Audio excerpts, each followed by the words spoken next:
Pier Giorgio Frassati. Grabado por FSM Radio.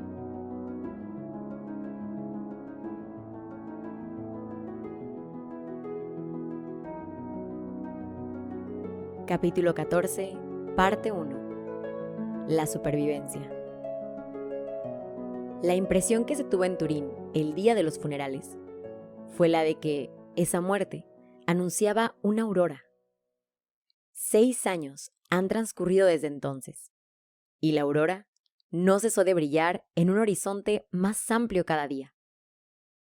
El grupo de amigos que, luego de serles arrebatados los despojos mortales de Pier Giorgio, volvieron desamparados a la iglesia de la Crocetta para meditar ante el tabernáculo las lecciones de su vida. No cesó de aumentar, y se cuentan hoy día por millares en toda Italia y del otro lado de las fronteras, los que, guiados por él, se dan cita en la iglesia y en la Sagrada Mesa. En verdad, este muerto está más viviente que nunca. Su nombre, en lo sucesivo popular, está grabado en la piedra y en el mármol, y se despliega en el banderín de los círculos católicos y de las asociaciones de la juventud. El 4 de julio de 1926, aniversario de su muerte, colocaron una placa de mármol en la iglesia de la Crocetta, al lado de los bancos en los que solía arrodillarse cada mañana para la comunión. Al pie del bajo relieve en bronce que lo representa de perfil, piadosos visitantes de la iglesia de Nuestra Señora de las Gracias pueden leer: Pier Giorgio Frassati, apóstol de la caridad. Aquí, en la oración y en la unión eucarística cotidiana, halló la luz y la fuerza que le ayudaron a sostener el buen combate, a recorrer las etapas de la vida y a responder al repentino llamado de Dios como el buen soldado de Cristo. En recuerdo y como ejemplo para los jóvenes. Un mes más tarde, el 14 de agosto de 1926, un alpinista logró escalar por primera vez 2 cumbres vírgenes que hacen juego en el macizo de los Alpes Peninos, en la punta de Ratí. Y para perpetuar el recuerdo de aquel que tanto los amara, los bautizó Dientes Pier Giorgio Frassati. En la piccola casa de la Providenza, en ese vasto barrio de Cotolengo, maravilla y gloria de Turín, un inmenso pabellón de 300 habitaciones lleva en el frontis su nombre.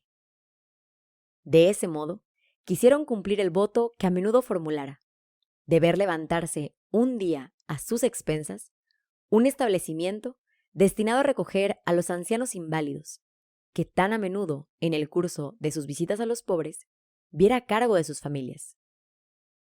Y aún, como recuerdo de su amor por los pobres, en su propio barrio, un dispensario administrado por las hermanas de San Vicente de Paul asistió largo tiempo a muchas familias desventuradas.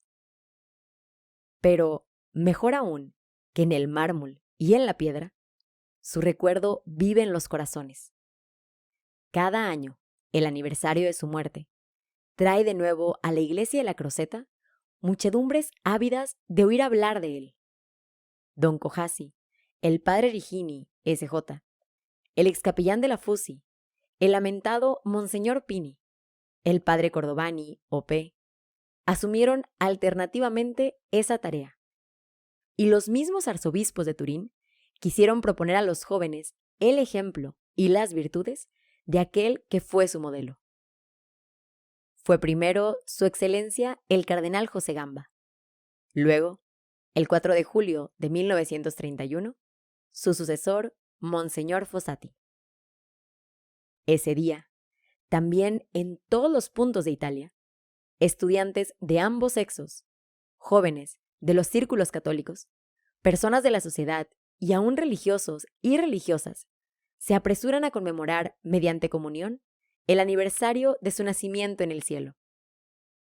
Prueba de ello, la asombrosa difusión de los testimonios reunidos por Don Cojasi, y el arrojo de las almas suscitado por esta lectura parece ser sancionado por el cielo, Lo atestigua al menos la correspondencia cotidiana en la que no espigaremos sino algunos de los rasgos más notables.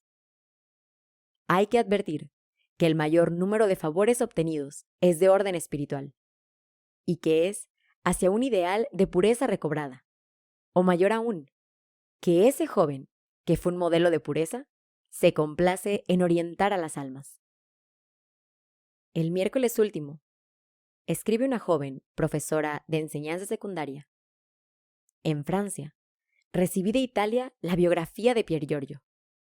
La leí ávidamente y no tardé en avergonzarme de mi egoísmo, de la vanidad de mis pensamientos y de mis lecturas. Al día siguiente, aniversario de mi primera comunión, Pier Giorgio me conducía a los pies de un confesor y me daba de nuevo el hambre de Jesús que yo lo experimentaba desde hacía mucho tiempo. Por lo tanto, desde el miércoles estoy transformada, convertida, y tengo la esperanza de perseverar en lo sucesivo, con la gracia de Dios y la protección de Pier Giorgio. No tuve ocasión de verlo más que una sola vez. Era durante el Congreso Eucarístico de Génova, en 1923, en la plaza donde se reunían las agrupaciones de jóvenes antes de la procesión. Lamento amargamente, hoy día, no haber sabido apreciar entonces a aquel joven a quien estrechaba la mano. Cuánto más provechoso debía ser nuestro segundo encuentro.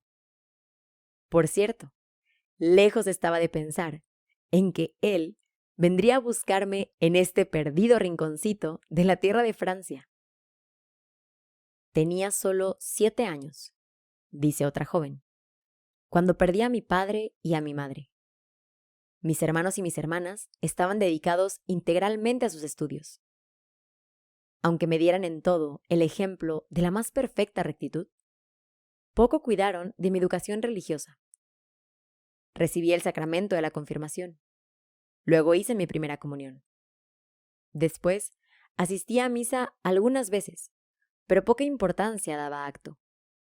Estaba habitualmente descontenta de mí misma y sentía un gran vacío en mi alma. En el transcurso del mes de julio último, ofrecieron el libro de la vida de Pier Giorgio. Atravesaba entonces una crisis más fuerte. Por la noche, antes de ir a acostarme, libro sobre mi mesa y lo hojeé distraídamente, como si se hubiese tratado de una vulgar novela. Desde las primeras páginas, quedé espantada. Luego me puse a llorar y en medio de las lágrimas proseguí la lectura, interrumpiéndose solamente cuando mi emoción era demasiado intensa. A pesar de todo, me sentía feliz y tranquila como no lo había estado nunca durante años. Ignoro a qué hora me acosté aquella noche. Debía ser muy tarde, pues no dejé el libro antes de haber concluido su lectura. Recuerdo, sin embargo, que antes de acostarme me arrodillé y principié a orar como jamás lo hiciera hasta entonces. Desde aquella noche, vuelvo a leer a menudo la vida de Pier Giorgio y cada vez me siento más ansiosa de mejorar y de hacerme digna de llevar yo también las insignias de las asociaciones de las que él formaba parte. Enseguida me entregué, como él, a la práctica de la comunión frecuente y luego me hice inscribir en la Tercera Orden de Santo Domingo y en la Federación de los Estudiantes de la Universidad. A cada paso hecho hacia adelante, no dejo de agradecerle, ya que a él debo mi conversión. Desprendí del volumen una fotografía y la coloqué en un marco en mi habitación, al pie del retrato de mi madre. Delante de ambos pongo siempre flores naturales, y más de una vez, la bondadosa y suave sonrisa de Pier Giorgio ahuyentó una nube de tristeza o una mala tentación. Otra estudiante, queriendo decidir a una de sus compañeras a que ingresara a la FUSI, le dio la biografía de Pier Giorgio para que la leyera. Se entusiasmó tanto que se convirtió en uno de sus más celosos miembros de la federación. A su vez, le dio a otras estudiantes para que la leyesen, a fin de ganarlas también para la FUSI. Escribe lo siguiente a una de ellas que conociera a Pier Giorgio. Leo, tiemblo, lloro sobre esas páginas de verdadera vida. Y porque sé que en el momento de la tentación pronto olvidaría mis buenos deseos para sumirme de nuevo en mi habitual mediocridad, las leo y releo casi con pasión. Hoy, justamente, pensaba en ti, que has tenido la dicha de vivir durante algunos años en el círculo de las amistades de Pier Giorgio. Jamás comprendí mejor la belleza de la vida del estudiante católico que a través de esas páginas que la reproducen a lo vivo. Me será fácil en adelante comprender vuestro ideal, tan diferente de lo que, fuera de vuestros círculos católicos, trata de aproximársele. Cuánto me avergüenzo al pensar en la mala novela que puse un día en tus manos. Cuánto me reprochaste mi gesto y me dijiste: he debido luego sumirme en la lectura de la vida de Pier Giorgio para hallar de nuevo pensamientos puros. No te entendí, y te lo confieso ahora. Me burlé de tus escrúpulos, que te impedían iniciarte en las realidades de la vida hasta en sus bajos fondos. No podía llegar a comprender ese temor de mancillarte del que me hablabas entonces. Recién hoy comprendo y te admiro. Pier Giorgio será para mí el compañero ideal, pues a él debo el vivir de nuevo. De un joven. ¿Cuánto tiempo hacía que yo no oía misa? ¿Cuánto tiempo que había dejado de orar? Lo ignoro. Lo que sé es que lejos de Dios, de la iglesia y de los sacramentos, el hombre ya no es un hombre, sino una bestia. Cierto día, mi hermano me trajo la vida de Pier Giorgio. Me puse a leerla, página por página, sin omitir un renglón ni una palabra. Al concluir de leerla, me embargaba la emoción. Pier Giorgio era perfecto, y yo estaba lejos de serlo. Reflexioné entonces seriamente acerca de mi pasado, y sin trabajo comprobé que era más feliz en otro tiempo que ahora. Pero, he aquí, que ahora yo también rezo el rosario todas las noches. Voy a misa y frecuento los sacramentos. Hallé de nuevo el bello tiempo de mi juventud. Desde el cielo, Pier Giorgio ha rogado por mí. Mejor aún, me ha salvado. Otro vivía en la impureza, y no atreviéndose a confesarse, seguía acercándose a la sagrada mesa. Un día, la vida cayó en sus manos. La hojeó. La fisonomía de aquel joven, con los brazos cruzados sobre su pecho, con su rostro resplandeciente, lo fascinó. Lo miró tendido en su lecho mortuorio. Luego, una voz interior le dijo: imítalo. Cayó de rodillas y le suplicó que lo ayudara. Cuando se levantó, fue en busca de un confesor.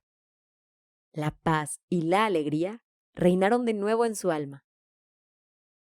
Se podrían multiplicar estos hechos, y citar aún las reflexiones que acompañan a los envíos de las limosnas a la estampa, que, bajo el título La caridad del sábado, hace un llamado a la generosidad del público en favor de los indigentes. ¿Cuántos beneficios, espirituales o temporales, cuántas maravillas de la gracia dejan adivinar, a pesar del velo del anónimo, las siguientes líneas? A los pobres de Pier Giorgio Frassati, en agradecimiento por una gracia extraordinaria conseguida. Herida por grandes desgracias, hice un llamado a la bondad compasiva de Pier Giorgio Frassati, y conseguí gracia y consuelo. Por la intercesión de Pier Giorgio Frassati, conseguí una gracia que le suplicaba al Señor hacía años, etc. Fue entre los jóvenes, ya lo hemos dicho, donde más se manifestó el fervor de las almas hacia aquel que tanto las amara porque las quería para Cristo.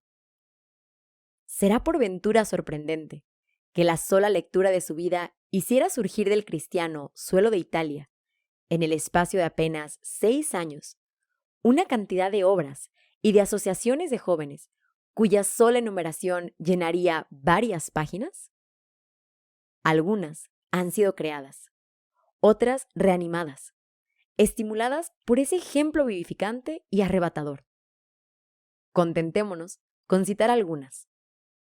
Círculos de estudios de Juventud Católica, secciones de aspirantes, secretarías y círculos de la FUSI, grupos de estudiantes de las escuelas de enseñanza secundaria, grupos del Evangelio, colonias de vacaciones, círculos de protección para los soldados, asociaciones deportivas, cursos nocturnos, comités permanentes de beneficencia, asilos, escuelas, agrupaciones eucarísticas, casas de retiro, ejercicios espirituales, etcétera, etcétera.